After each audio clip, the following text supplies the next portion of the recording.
سلامونه ستړي مشي په دې ویډیو کې به مونږ د موبایل اپلیکیشن ډیولپمنٹ باندې خبرې کوو. ډیر خلک دي چې هغوی څه وایي چې زه غواړم چې په آینده کې یو موبایل اپلیکیشن جوړ کړلی شم د ځان لپاره د یو کمپنۍ لپاره یا کوم فرصتونه دي چې زه که چیرته دغه مسلک زده کړم کوم فرصتونه ترلاسه کولی شم یا دې برخې لپاره کومې ټکنالوژیانې ډېرې مهمه دي. نو دغه ټولې هغه خبرې دي چې په دې ویډیو کې به ورباندې بحث کوو. تر ټولو لومړی سوال دا دی چې موبایل اپلیکیشن څوک جوړوي؟ که ته کمپیوټر ساینس پوهنځی لولې برحاله ته کولی شي چې موبایل اپلیکیشن جوړ کړي یا ته پلان لرې چې په آینده کې موبایل اپلیکیشن جوړ کړي نو ته باید کمپیوټر ساینس پوهنځی شروع کړي تر څو پورې چې نور ډېر مسایل شته دي چې ته باید په هغې باندې ځان پوه کړي تر څو چې دغه کوم هدف لري دا باید ترلاسه کړي. لومړی خو دا چې کومې ټکنالوژیانې ورته نن سبا استفاده کیږي د یو موبایل اپلیکیشن جوړولو لپاره. لومړی چې ډېر زیات مهمه ده هغه ریاکټ نیټیو ده. ګوري په موبایل اپلیکیشن ډیولپمنٹ هم دغه کوم طریقې چې ده په دوه رقمه باندې ده، البته درې رقم باندې ده. یو چې د انډراید لپاره موبایل اپلیکیشن جوړول دي، بل چې د آی او ایس لپاره جوړول دي، بل چې د کراس پلیټفارم ورته مونږ وایو چې دواړو لپاره باید کار وکړي هغه جوړول دي. اوس که چیرته تاسې وایي چې زه غواړم چې د دواړو لپاره باید یو ځلې زه اپلیکیشن جوړ کړم او دواړو کې کار وکړي، هغې لپاره مونږ څه شی استفاده کوو؟ هغې لپاره مونږ ریاکټ نیټیو استفاده کوو. بله ټکنالوژي چې مونږ یې د کراس پلیټفارم لپاره استفاده کوو هغه چې دی فلټر دی چې ډېر زیات نن سبا مشهوره هم دی او اکثره خلک استفاده کوي چې ډېرې ګټې لري. د دې شا دا خپل یو فریم ورک دی فلټر.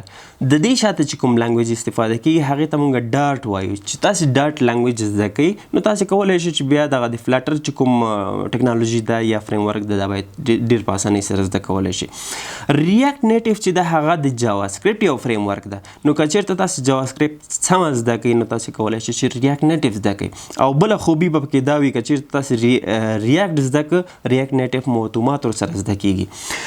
ریاکټ نیټیو باندې یوازې تاسې موبایل اپلیکیشن نشئ جوړولی بلکې تاسې کولی شئ چې هغې لپاره د ویب لپاره هم جوړ کړئ هم چنان تاسې کولی شئ چې د ټولو لپاره تاسې یو ټکنالوژي استفاده کولی شئ. که هغه ټوله ډیټا چې د ای پی آی بیس یوز کوئ نو تاسې کولی شئ چې ریاکټ نه استفاده وکړئ. که هغه ویب ده که هغه موبایل اپلیکیشن ده ټول کولی شئ چې په سیم ټایم کې د یو لنګویج په واسطه باندې کولی شئ چې څه وکړئ جوړ کړئ.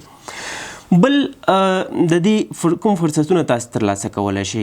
ګوري نن سبا یو د آنلاین ګټې لپاره مونږ یو ایډمو په نوم باندې یو ټرم لرو چې هغه د ګوګل خپل یو ټکنالوژي ده.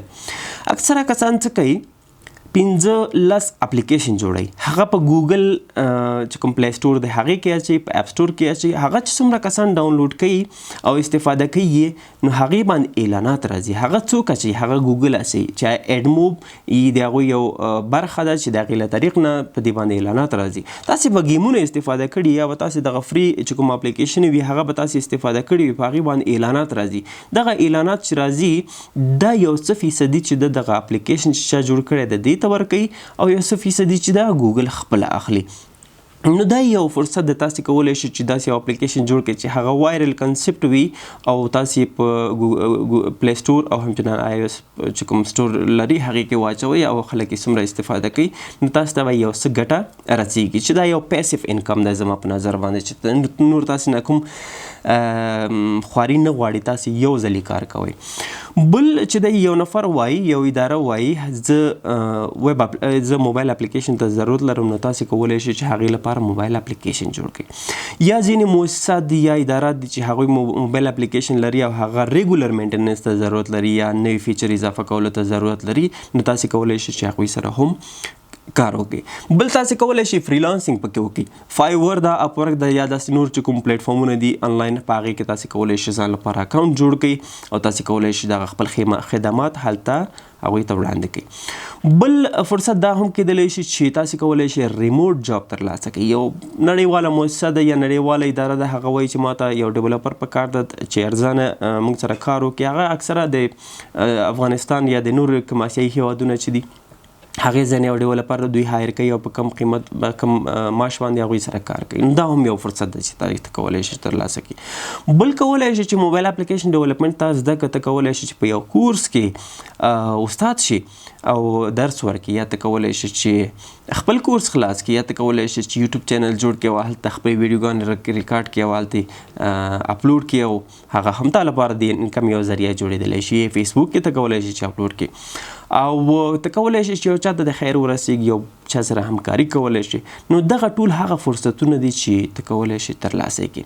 نو انکم خو معلوم دی که چېرته یو اپلیکیشن ته جوړی کیدای شي یو اپلیکیشن $500 څخه $1000 کې زیات اپلیکیشنونه داسې شته ده چې یو څه وخت وړاندې یو کلاینټ و ما سره خبرې کولې چې یو اپلیکیشن د هغوی ضرورت چې د هغوی داسې سرویس و چې دغه کار رینټینګ یې کوو، یعنې د موټر یې ورکوو په کرا باندې، یا داسې نور د لکه اوبر به تاسې کتلی هغسې یو کنسپټ یې لرو. نو هغوی ویل چې موږ ته داسې یو اپلیکیشن جوړ کړه چې دغه ټول کارونه ترسره کړی شي. نو د هغې قیمت چې ده ډېر زیات کار هم پکې واقعا نو اراونډ 40,000 15,000 10,000 پورې داسې قیمتونه لري.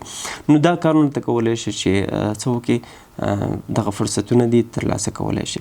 نو هیله ده چې د موبایل اپلیکیشن ډیولپمنټ کې دغه کوم سوالونه چې تا لرل ستا سوالونه حل شوي وي، که بیا هم کومه پوښتنه لرئ کولی شي چې په کمنټ کې مانه پوښتنه وکړي او دغه ویډیو مو که خوښه شوي وي، یو څه مو پکې زده کړي وي، د نورو سره یې هم شریک کړئ.